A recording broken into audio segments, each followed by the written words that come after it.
Salut, c'est Alassane et bienvenue dans cette nouvelle vidéo dans la tête d'un coach. Aujourd'hui, dans cette vidéo, je vais tout simplement me présenter et raconter en fait mon histoire, comment je suis venu comment j'en suis venu à là, comment je suis devenu coach.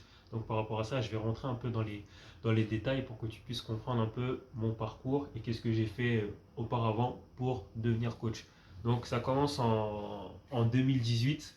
Donc 2018, c'était une année assez spécifique, spécial pour moi, c'est l'année où j'ai eu mon bac. Donc l'année où j'ai eu mon bac en 2018, c'était assez difficile, je vais pas te mentir, parce qu'en fait j'ai eu mon bac au rattrapage. Donc du coup, comme j'ai eu mon bac au rattrapage, donc c'était un bac ES à l'époque, donc j'ai eu mon bac au rattrapage et quand j'attendais les résultats, donc j'étais avec mes amis aussi qui étaient en rattrapage avec moi, donc c'était les vacances pour la plupart des gens.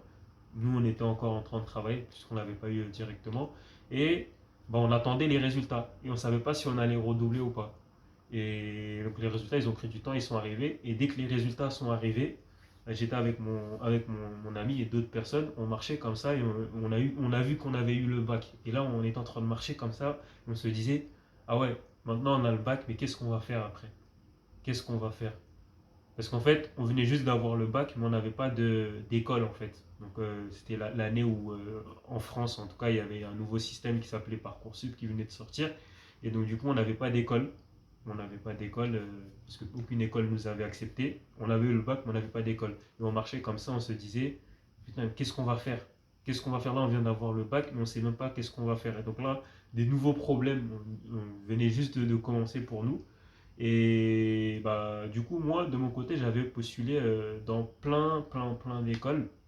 Et la plupart des écoles, en fait, ne m'avaient pas accepté. Aucune école m'avait accepté, sauf une école, deux écoles, je ne dis pas de bêtises. Donc, la première école, c'est une école dans l'économie, sciences économiques. Et une deuxième école qui m'avait accepté. Et c'était une école, en fait, d'histoire. Ok, donc, au final, donc après le bac, ce que j'ai fait un an de licence d'histoire. Ok, quand j'ai fait mon année de licence d'histoire, tout mon entourage, mes amis et tout me disaient, mais Alassane, t'es fou, pourquoi tu fais de l'histoire? L'histoire, ça sert à rien. Et moi, j'étais dans mon délire, comme ça, j'étais là, je disais, vous avez rien compris. Et l'année d'histoire que j'ai fait, c'est la meilleure année d'études que j'ai fait dans ma vie, tout simplement, parce que c'est grâce à cette année d'histoire que j'ai pu devenir coach. Comment, comment c'est possible? Parce qu'en fait, pendant cette année d'histoire, il s'est passé beaucoup de choses. Pendant cette année d'histoire, j'avais beaucoup de temps libre. J'ai pris histoire tout simplement parce que je savais que les cours d'histoire, il n'y avait pas énormément de cours et que c'était assez free, assez libre. Et donc du coup, en fait, je passais 50 voire 60% de mon temps à m'entraîner, à faire du sport et tout simplement à réfléchir à qu'est-ce que j'allais faire après mon année d'histoire. Ok, donc ça veut dire que j'ai eu un an, on va dire, complet où je pouvais réfléchir à mon avenir tout simplement professionnel par rapport à ça. Et pendant cette année d'histoire, bah, c'était incroyable parce que j'ai appris énormément de choses. C'est là que j'ai commencé à me former donc, sur le domaine du coaching. J'ai commencé à acheter des programmes d'entraînement de coach américain, etc.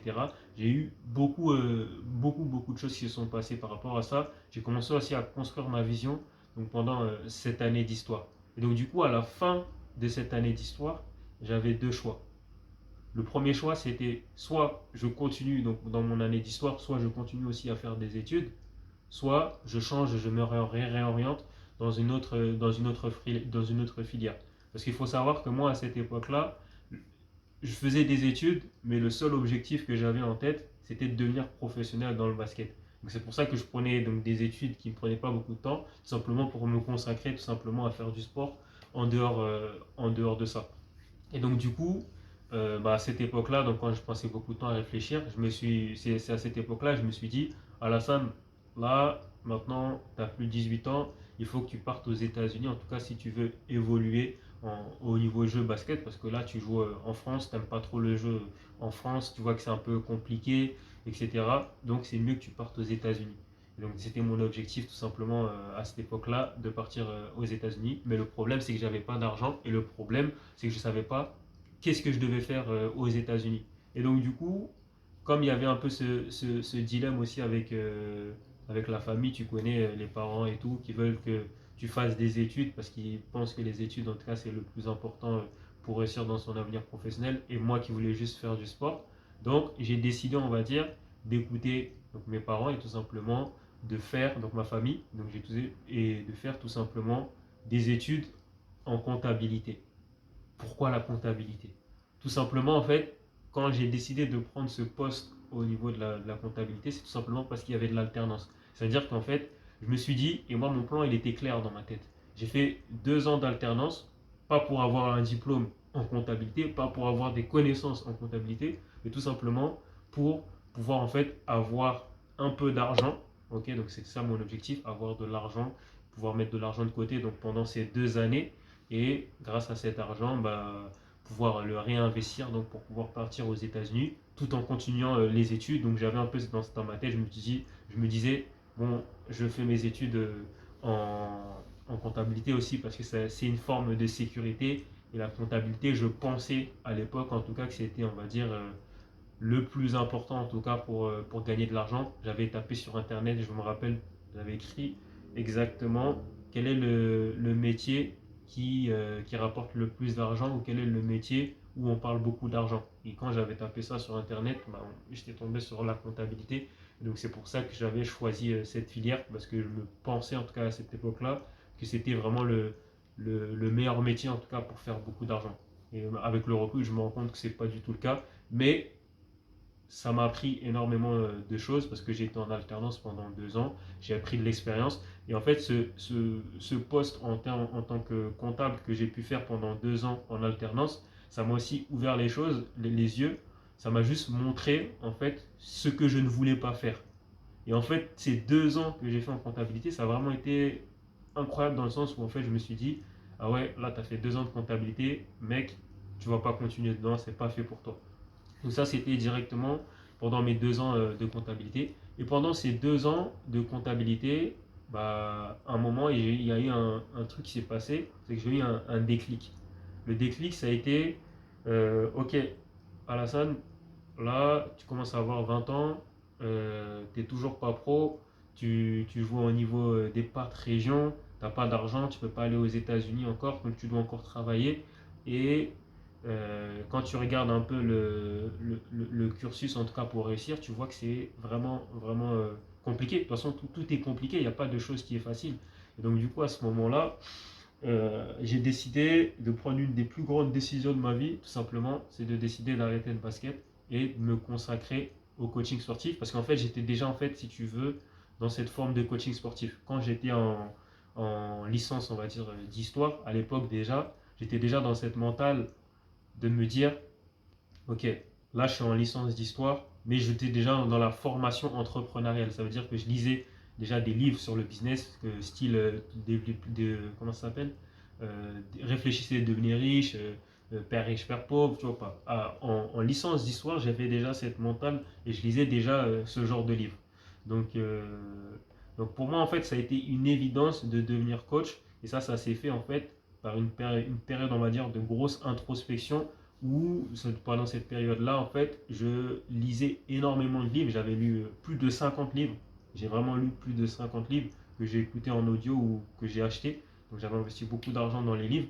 Et bah, je lisais des livres juste pour avoir un maximum d'informations et comprendre un peu comment fonctionne le monde, le business et tout. Et à un moment, je lisais un livre et qui disait tout simplement, si vous voulez gagner de l'argent et si vous voulez faire de votre passion un business, vous devez faire 2 choses. Et donc ça, c'est ce qui m'a marqué, c'est ce qui a été le drive et qui fait que je fais ce que je fais aujourd'hui par rapport à ça. La première chose qu'il disait de faire, c'était tout simplement de lister 10 de tes passions. Je donnerai le livre que j'ai lu qui s'appelle Tout le monde n'a pas eu la chance de rater ses études de Olivier Roland et qui disait tout simplement dans ce livre, il faut maintenant que tu cites 10 choses que tu as l'habitude de faire tout le temps. Ok, donc c'était ça le premier exercice, 10 choses que tu as l'habitude de faire tout le temps. Deuxième exercice qu'il fallait faire, c'était, donc ça m'a pris du temps, ça m'a pris au moins plus de 15-20 minutes, juste pour citer 15-20 minutes, même plus, plusieurs heures, pour trouver 10 choses que j'ai l'habitude de faire au quotidien. Donc des choses que je fais habituellement. Donc j'ai listé ça, donc il y avait le sport, il y avait sortir pour aller voir, par exemple, aller m'entraîner, voir des films et tout. Donc j'ai créé toutes les choses que j'aime faire. Et deuxième chose que je devais faire, c'était tout simplement, voilà, toutes les choses que j'aime faire, 10 choses que j'aime faire, et 10 choses que j'ai l'habitude de faire. Ok, donc l'habitude de faire, c'est ce que je fais au quotidien. Une fois que tu as trouvé, et ensuite une fois que tu as fait cet exercice, tu devais trouver une liaison entre ce que tu aimes faire et ce que tu as l'habitude de faire. Et une fois que tu as réussi à trouver cette liaison entre ce que tu aimes faire et ce que tu as l'habitude de faire, bah, tu les mets ensemble. Donc du coup, tu as ta passion et tu as ton business. Donc du coup, et en fait, ce qu'il disait, c'est que si tu as les deux, en fait, tu as un business. Parce qu'en fait, pour gagner après de l'argent, ce qu'il disait, c'était, donc ok, tu as ça, et maintenant ton objectif, c'est de trouver quels sont les problèmes ok, dans ce que tu fais, dans ton activité, ce que tu aimes faire et ce que tu as l'habitude de faire, où les gens aimeraient avoir une solution. Et donc, du coup, c'est comme ça que le business de la détente verticale s'est créé, tout simplement parce que je passais à peu près peut-être 15 heures par semaine à travailler ma détente verticale et de mon temps libre, ce que j'aimais faire, c'était bah, regarder des vidéos sur la détente ou regarder des vidéos de basket, regarder des vidéos NBA. Donc c'est ce que je faisais.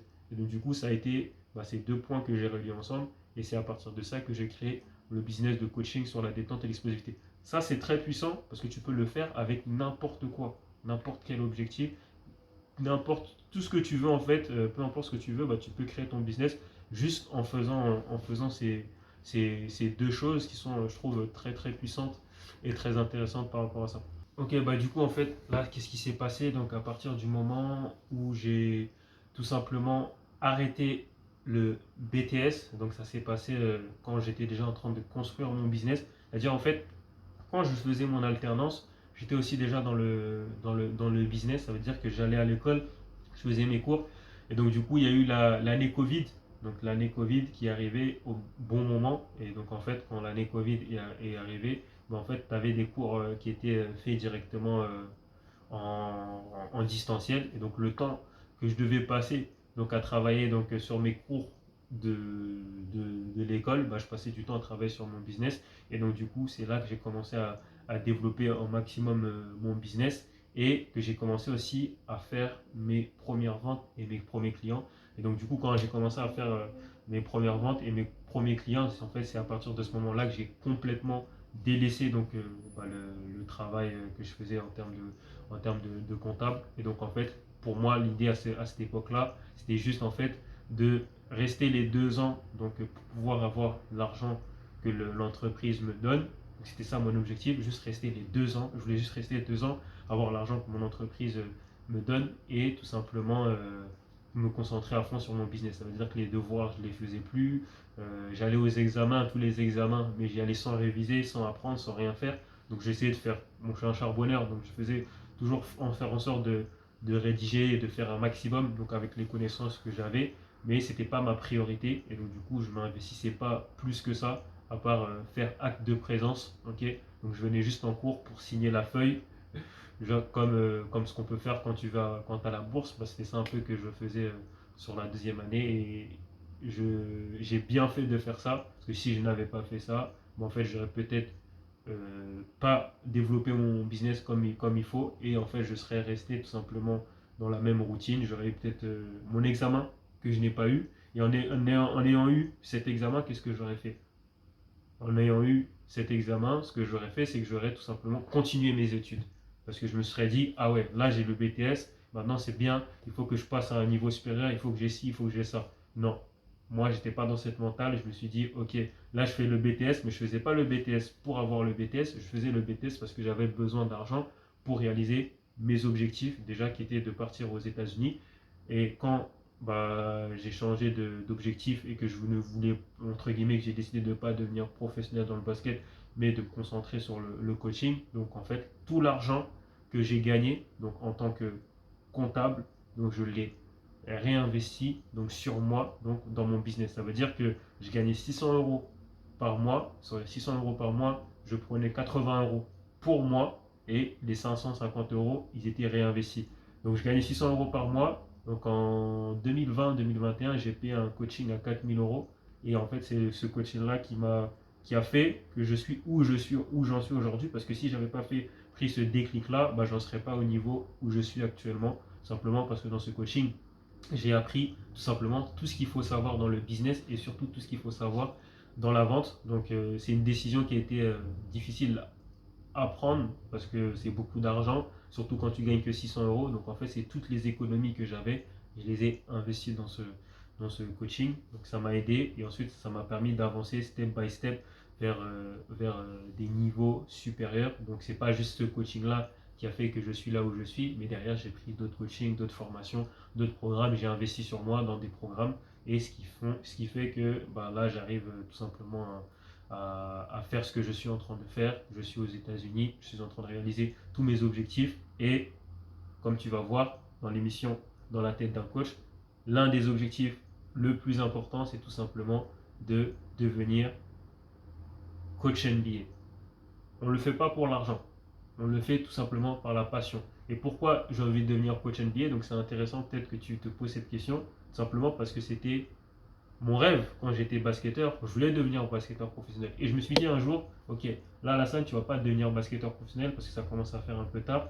Tu es compétent, tu as des skills au niveau du coaching, on te l'a déjà dit, tu sais expliquer aux gens et que tu as de l'expérience, donc tu vas devenir le meilleur coach donc, sur la détente, l'explosivité donc, du monde. Et si tu veux devenir ce meilleur coach, il faut que tu ailles en NBA, mon gars. Donc c'est comme ça que j'ai eu ce déclic et ce réflexe de faire ce que je fais aujourd'hui. J'espère que cette vidéo t'a plu. Si tu as kiffé, n'hésite pas à poser tes questions en commentaire si tu as des choses que tu n'as pas compris par rapport à mon histoire, mon parcours. Si tu veux en savoir plus aussi par rapport à ça, n'hésite pas. Je pourrais faire de nouvelles vidéos donc, sur ce sujet. Donc je pense qu'il est très intéressant pour comprendre comment j'ai fait donc, pour arriver où j'en suis aujourd'hui et comprendre aussi la mentalité dans la tête d'un coach.